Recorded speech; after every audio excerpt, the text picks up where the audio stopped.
ওকে আমরা চলে এসেছি একটি নতুন ভিডিওতে। আমরা আমাদের ফিজিক্স 1 বইয়ের পঞ্চদশ অধ্যায় আর্দ্রতা এই চ্যাপ্টারের বিভিন্ন প্রশ্ন অলরেডি সলভ করা শুরু করে দিয়েছি। তো আজকের এই ভিডিওতে আমরা অন্য একটি টপিক নিয়ে আলোচনা করব এবং সেই টপিকটি হচ্ছে আমাদের সংক্ষিপ্ত প্রশ্ন 3 নাম্বার, আপেক্ষিক আর্দ্রতার ব্যাখ্যা।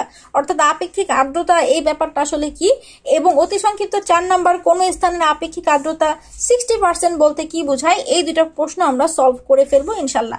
তো আমি চলে যাচ্ছি অ্যান্সারে। তো এইখানে দেখুন আমি আপেক্ষিক আর্দ্রতার সংজ্ঞাটাই সুন্দরভাবে লিখে রেখেছি এবং এক্সট্রা কোনো কিছু দেওয়া লাগবে না, এতটুকু ভালো করে লিখতে পারলে এনাফ। যদি এটা অতি সংক্ষিপ্ত প্রশ্নে আসে তাহলে শুধু সংজ্ঞা দিয়ে দিবেন, এবং যদি কখনো এটা সংক্ষিপ্ত প্রশ্নে আসে তখন আপনি সাথে এই সূত্রটা একটু লিখে দিয়ে দিবেন। আসলে সংজ্ঞা পড়লে আপনি সূত্রটাও লিখে ফেলতে পারবেন আশা করি। তা আমি চলে যাচ্ছি এটার সংজ্ঞাতে।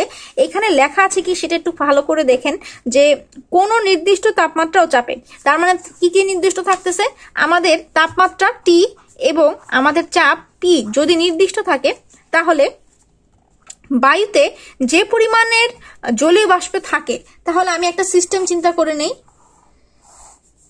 এটা আমার একটা কাঠামো, কিংবা এটা আমার একটা রুম, কিংবা এটা আমার একটা বক্স, এবং এটার ভিতরে মনে করি কিছু সংখ্যক জলীয় বাষ্প আছে।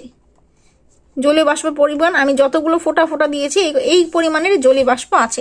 তাহলে কি বলছে, কোনো নির্দিষ্ট তাপমাত্রা এবং চাপে বায়ুতে যেই পরিমাণের জলীয় বাষ্প থাকে এবং ওই তাপমাত্রা ও চাপে বায়ু সর্বোচ্চ যে পরিমাণের জলীয় বাষ্প ধারণ করতে পারে। তার মানে আপনার যে জলীয় বাষ্পটা আছে এটা তো আসলে সর্বোচ্চ না, তাই না?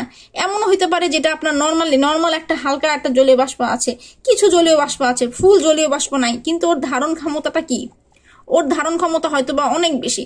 যেমন এখনই চিন্তা করেন, আমাদের এখন শীতকালে কি হচ্ছে, বায়ুটা খুবই শুকনো, তাই না? খুবই শুকনো, বায়ুতে কোনো প্রকারের পানি টাইপের জলীয় বাষ্প এগুলো কিছুই নাই, এবং এই পানিটা না থাকার কারণে কিন্তু কি হচ্ছে, আমাদের এই যে গা একটুখানি আঁচড় কাটতে দেখবেন যারা লোশন দেয় না, যেমন আমিও একজন, লোশন টোশন তেমন একটা দিই না, তো না দেওয়ার কারণে কি হয়ে যাচ্ছে, আমার এই স্কিনটা কি খুবই রাফ হয়ে যাচ্ছে, এবং স্কিনটা কিন্তু একটুখানি টান দিলে স্কেচ করলে সাদা হয়ে যাচ্ছে, কারণ বাতাসে জলীয় বাষ্প নাই। এখন চিন্তা করেন জলীয় বাষ্প নাই, তার মানে আমার এই রুমের যে টেম্পারেচার, এটার জলীয় বাষ্পটা কিন্তু খুবই কম, কিন্তু আসলে কি রুমটা এরকম থাকার কথা? যদি এটা বর্ষাকাল হতো তাহলে কিন্তু আমার রুমের এই টেম্পারেচারটা এরকম থাকতো না। সে সর্বোচ্চ যে জলীয় বাষ্পটা ধারণ করতে পারতো সেটা তখন সে ধারণ করতে পারতো, কিন্তু এখন কিন্তু সেই সর্বোচ্চ লেভেলে সে নাই। তাহলে আমরা যেটা এখানে বুঝলাম, কি বলছে, কোন নির্দিষ্ট তাপমাত্রা চাপে বায়ুতে যেই পরিমাণের জলীয় বাষ্প থাকে, নর্মালি যে টেম্পারেচারে আছে, এবং ওই তাপমাত্রা চাপে বায়ু সর্বোচ্চ যে পরিমাণ জলীয় বাষ্প ধারণ করতে পারে, তাদের অনুপাতকে আপেক্ষিক আর্দ্রতা বলে। ঠিক আছে, বুঝা গেছে কি হয়েছে? তাহলে আপেক্ষিক আর্দ্রতা কি বলতেছে, আপনার রুমের জলীয় বাষ্পর ধারণ ক্ষমতা হলো 100%, বা 100 ভাগ, মনে করেন 100 ভাগ আপনার জলীয় বাষ্প ধারণ করতে পারে। বা শীতকাল যদি হইতো, বাইরে যদি অনেক বৃষ্টি হইতো, তাহলে আপনার এখানকার জলীয় বাষ্প 100 ভাগ হইতো আপনার রুমে। কিন্তু এখন এই বর্ষাকালের জন্য আপনার রুমের জলীয় বাষ্প আছে মাত্র 40 ভাগ, বাকি 60 ভাগ নাই। পুরো বাতাসটা শুকনো হয়ে গেছে, রুক্ষ হয়ে গেছে শীতকালের জন্য। তাহলে এই যেটা আপনার আছে এবং আপনার হাইয়েস্ট যেটা, এই দুটাকে যদি আপনি অনুপাতের মতো করে যেটা আছে সেটাকে যদি আপনি যতটা সর্বোচ্চ থাকতে পারতো সেটা দিয়ে যদি আপনারা ভাগ করেন, তাহলে আপনি যে অনুপাতটা পাবেন সেটাই হলো আপেক্ষিক আর্দ্রতা। এবং দেখেন এখানে একটা নীল কালি দিয়ে আমি সূত্রটাও লিখে দিচ্ছি। আপেক্ষিক আর্দ্রতা কি, বাতাসে জলীয় বাষ্পের পরিমাণ যেটা ন্যাচারালি আছে, কেউ কিছু করে নেই, বাস্তবিকভাবে রিয়েলিটিতে আছে সেটা, এবং সেই বাতাসটা সর্বোচ্চ যেটা ধারণ করতে পারতো সেইটা দিয়ে যদি ভাগ করি, তাহলে এই অনুপাতটাই হলো আমাদের আপেক্ষিক আর্দ্রতা। তো আমি লাস্ট ফিনিশিং দিচ্ছি। সিম্পলি বলছে যে যদি তাপমাত্রা, শর্ত কি, এটা আবার ভুলে যায় না, এটা না লিখলে কিন্তু হবে না। শর্ত হলো যদি তাপমাত্রা এবং যদি চাপ নির্দিষ্ট থাকে, তাহলে একটা বায়ুতে যে পরিমাণের জলীয় বাষ্প থাকে, যে পরিমাণের থাকুক সমস্যা নাই, এবং ওই একই তাপমাত্রা চাপে বায়ুটা সর্বোচ্চ যে জলীয় বাষ্পটাকে আসলে অ্যাবজর্ব করতে পারতো, হাইয়েস্ট যেটা অ্যাবজর্ব করতে পারতো, তাদের অনুপাতকে আসলে আমরা আপেক্ষিক আর্দ্রতা বলি। তো এই ছিল আসলে আপেক্ষিক আর্দ্রতা, খুবই ইজি একটা ব্যাপার। তো এইটা আপেক্ষিক আর্দ্রতা আমি আশা করি পারবেন, তেমন কঠিন কোনো ব্যাপার না। একটুখানি মনে রাখবেন, কিভাবে মনে রাখবো, যে যেমন শীতকালে জলীয় বাষ্পর পরিমাণটা কম থাকে, কিন্তু আপনি যেখানেই থাকেন না কেন বর্ষাকালে কিন্তু ওই জায়গাটার জলীয় বাষ্প বেড়ে যেত।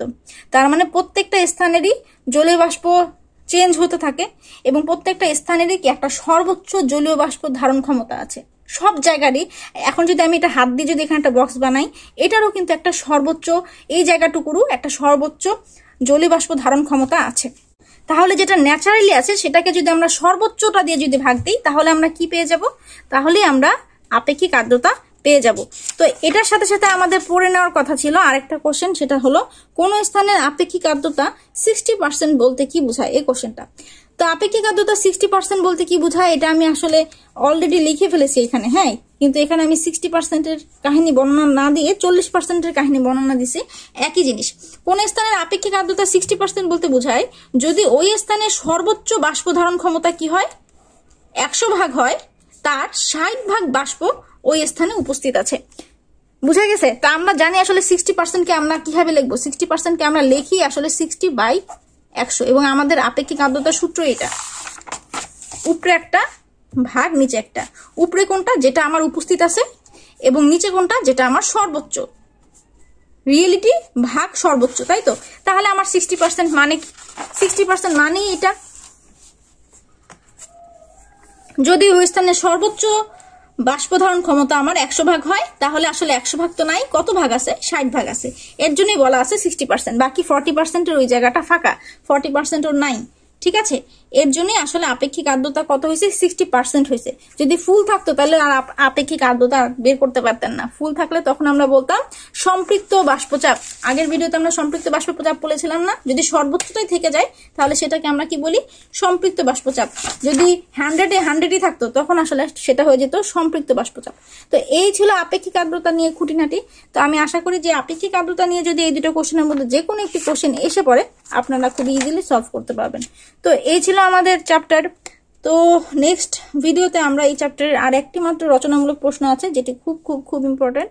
জলীয় বাষ্পের চাপ এবং বায়ুর চাপের মধ্যে সম্পর্ক, এই কোশ্চেনটি আমরা শেষ করে পড়াশোনা করে এই চ্যাপ্টারটি শেষ করে ফেলবো ইনশাল্লাহ। তো ততক্ষণ পর্যন্ত আমরা ভালো থাকবো, সুস্থ থাকবো এবং ফিজিক্স বেশি বেশি করে পড়তে থাকবো। আল্লাহ হাফেজ।